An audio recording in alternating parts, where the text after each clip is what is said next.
Di tengah dampak perubahan iklim serta dinamika global, pembangunan ekonomi berkelanjutan menjadi semakin penting. Pembangunan perlu senantiasa menjaga keseimbangan antara pertumbuhan ekonomi, kelestarian lingkungan, dan kesejahteraan sosial sehingga bermanfaat bagi generasi mendatang. Indonesia telah menetapkan target nasional dalam rangka pengurangan emisi gas rumah kaca, antara lain melalui komitmen terhadap Paris Agreement, target net zero emission 2060, serta penerbitan second NDC dan berbagai inisiatif nasional lainnya.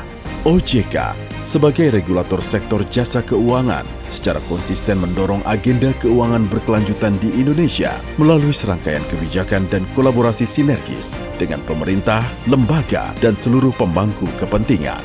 Dari proses inilah lahirlah taksonomi untuk keuangan berkelanjutan Indonesia atau TKBI. Sebuah transformasi dari taksonomi hijau Indonesia dengan mengacu pada Asian Taxonomy sebagai referensi utama, mempertimbangkan kebijakan nasional, serta memperhatikan perkembangan ilmu pengetahuan dan teknologi. TKBI hadir sebagai panduan bersama bagi sektor keuangan Indonesia. TKBI merupakan klasifikasi aktivitas ekonomi yang mendukung upaya dan tujuan pembangunan berkelanjutan Indonesia yang mencakup aspek ekonomi, lingkungan hidup, dan sosial. TKBI disusun untuk tujuan strategis, menyempurnakan standar definisi aktivitas ekonomi berkelanjutan, meminimalkan multitafsir, greenwashing, social washing, dan impact washing, serta meningkatkan alokasi modal, investasi, dan pembiayaan berkelanjutan. Penilaian TKBI dilakukan terhadap 4 tujuan lingkungan serta 3 kriteria esensial. Penilaian dibedakan antara non-UMKM dan UMKM dalam rangka mendukung implementasi TKBI yang lebih inklusif.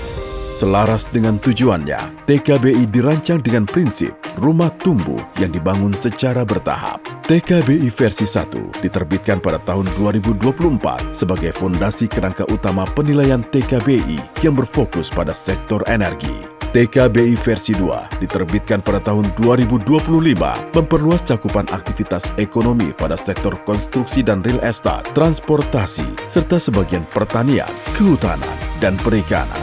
TKBI versi 3 hadir sebagai versi paling komprehensif yang mencakup seluruh sektor prioritas pengurangan emisi yang ditetapkan secara nasional. Pada versi ini terdapat 3 fokus sektor tambahan, yaitu 1. Pertanian, kehutanan, dan perikanan. 2. Manufaktur. 3. Penyediaan air, pengelolaan air limbah, penanganan limbah, dan remediasi, serta 2 enabling sectors lainnya. TKBI versi 3 juga memperkenalkan mekanisme sunsetting dan grandfathering yang bertujuan melindungi investor di tengah transisi kebijakan. TKBI berkontribusi nyata dalam memperkuat sinergi antar kebijakan berkelanjutan nasional serta menjadi referensi seluruh pemangku kepentingan dalam bertransisi menuju ekonomi berkelanjutan. Sebuah rumah yang dibangun bersama untuk masa depan perekonomian Indonesia. OJK juga menyediakan modul pembelajaran TKBI dan Taxonomy Navigator untuk simulasi penilaian TKBI yang dapat diakses secara online. TKBI, kontribusi nyata untuk Indonesia bersama menggerakkan ekonomi yang lebih berkelanjutan.